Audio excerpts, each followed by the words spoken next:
Aujourd'hui, nous allons parler de bonheur. C'est quoi le bonheur? Ça, je ne sais pas, parce que je n'ai pas toutes les réponses. Parce que le bonheur, il est avant tout personnel. Nous ne valorisons pas tous les mêmes choses et nous ne détestons pas tous aussi les mêmes choses. Depuis la nuit des temps, les grands philosophes et même les esprits les plus brillants de notre époque ne se sont pas accordés sur le sujet.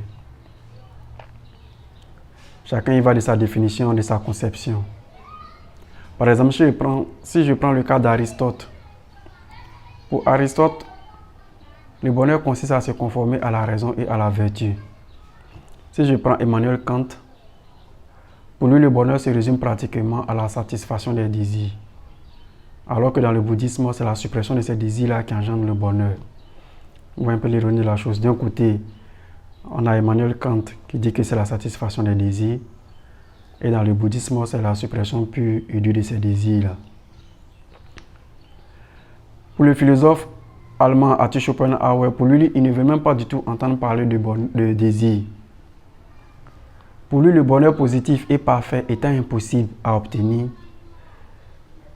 pour lui, tout ce qu'on peut faire, c'est de chercher à réduire la souffrance. Pour lui, c'est tout. Chercher à réduire la souffrance au maximum. Alors que depuis la nuit des temps, le bonheur, selon Épicure, a été assimilé, à tort ou à raison d'ailleurs, à la recherche du plaisir. Alors que Épicure lui-même, il a spécifié les différents types de plaisirs. Il a catégorisé les plaisirs. Il a dit qu'il y a les plaisirs qui apportent la souffrance et il y a les plaisirs qui engendrent la paix de l'âme. Si on prend le sage chinois Confucius, pour lui, il ne faut pas se focaliser sur le bonheur en tant que tel, mais plutôt mettre l'accent sur le chemin qui y mène. Donc pour lui, c'est le chemin qui est plus important que le bonheur en lui-même. Et pour le stoïcisme, vous savez, c'est un courant de pensée qui a été incarné par Épithète, Sénèque, Marc Aurèle, aujourd'hui qui est plus incarné par l'auteur ascétique Ryan Holiday, qui a écrit entre autres L'obstacle est le chemin, l'ego est l'ennemi. La voie du bonheur et de la prospérité pour les êtres humains consiste, selon le stoïcisme, à accepter le moment tel qu'il se présente, à ne pas se laisser contrôler par le désir du plaisir, ni aussi par la peur de la douleur, à utiliser son esprit pour comprendre le monde et à faire sa part dans le plan de la nature, à œuvrer avec les autres et à les traiter de manière juste et équitable. Donc si on veut résumer dans le stoïcisme, c'est l'endurance. Pour Épithète et Sénèque, un sage devrait être émotionnellement résistant au malheur. Pour eux, c'est la conception de la sagesse qu'elle a, être émotionnellement résistant au malheur. On va terminer cette citation par Nietzsche, sinon ça n'a point fini. Je vais citer directement Nietzsche. C'est quoi le bonheur? Le sentiment que la puissance croît, qu'une résistance est en train d'être surmontée.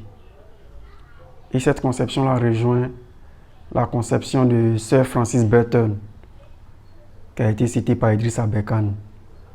Pour Sir Francis Burton, le développement personnel est le seul et unique but de l'existence. Donc c'est un peu cela la conception selon Sir Francis Burton. Tout faire pour chercher à évoluer, à progresser. Et pour nos contemporains, il y a le psychologue canadien Jordan Peterson qui a défrayé la chronique dans les années 2016 lorsqu'il s'opposait à la loi sur l'utilisation des pronoms transigeants au Canada. Pour lui d'abord, il faut confronter le fait que la vie est dure. C'est-à-dire qu'il faut accepter cela. Et que malgré cela, il va falloir se construire. À longueur de ces conférences, il ne fait que marteler cela. Il y a aussi la psychologue Kelly McConigal, qui est PhD, qui a fait un TED qui a été énormément apprécié, qui a écrit un livre aussi assez populaire. Pour elle, le sens de la vie et le stress sont intimement liés. On ne peut pas dissocier les deux. Si on parle du sens de la vie, c'est qu'aussi on doit parler du stress. Parce que pour elle, on n'est pas stressé par les choses qui ne sont pas importantes. Donc, alors que si on parle de bonheur, c'est qu'on parle d'importance d'un certain nombre de choses aussi dans nos vies. Donc pour elle, si on veut que des choses soient importantes dans notre vie, c'est que forcément le stress aussi n'est pas loin. Donc tout ça pour dire quoi? Pour dire que le bonheur, il est insaisissable. C'est qu'il faut retenir de tout ça. Et que personnellement, peut-être, je peux vous enjoindre à faire ou bien à comprendre. Et noter cela en lettres rouges dans un endroit où vous pourrez observer cela. À chaque fois, vous pourrez voir, vous pourrez lire. C'est vous noter, continuer à avancer malgré la souffrance. Ou si vous voulez, continuer à avancer malgré la douleur. C'est ça finalement peut-être que le bonheur. C'est ça finalement le bonheur. Parce que le bonheur et le malheur sont les deux faces d'une même pièce. On ne peut pas les dissocier. C'est comme blanc, noir, haut et bas, jour et nuit. S'il y a jour, c'est qu'il y a nuit. S'il y a haut, c'est qu'il y a bas. On ne peut pas avoir une nuit dénuée de toute souffrance. On ne peut pas avoir une vie aussi qui est totalement faite que de souffrance. Parce que, à contrario aussi, lorsque souvent on est empêtré dans des problèmes, on est tellement englué là-dedans qu'on ne peut pas percevoir autre chose. On a l'impression qu'on est uniquement qu'à s'agir par ça, que notre vie se résume qu'aux problèmes. Alors que non. À côté, il y a de bonnes choses qui nous arrivent dans nos vies. Mais on n'y prête plus attention à cause d'avoir le nez plongé dans cette difficulté-là en ce moment bien précis. Donc, il faut faire attention à cela. Le bonheur, c'est un mélange. Tantôt, il y aura des hauts, tantôt, il y aura des bas.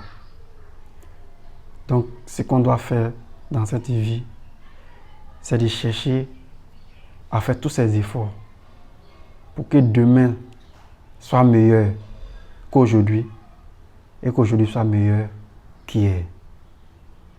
C'est finalement cela, la lutte de tous les instants, la lutte de tous les jours. Chercher à croître, chercher à s'améliorer, chercher à lutter contre ces hommes. Peut-être que dans d'autres vidéos, on va développer quelles sont les manières, quelles sont les techniques pour y parvenir. Et aujourd'hui, c'est ce que j'avais à vous dire dans cette vidéo-là sur le bonheur. Le bonheur est à la fois simple et à la fois complexe. Donc, il ne faut pas vraiment être obnubilé par cette notion de bonheur. Il faut faire descendre le bonheur de son piédestal. Chercher à vivre sa vie tranquillement, quoi qu'il arrive. Savoir que, Inch'Allah, je m'en sortirai. Il faut que vous ayez cette intime conviction. Et c'est à partir de là que beaucoup de choses sont possibles. À bientôt pour une autre vidéo.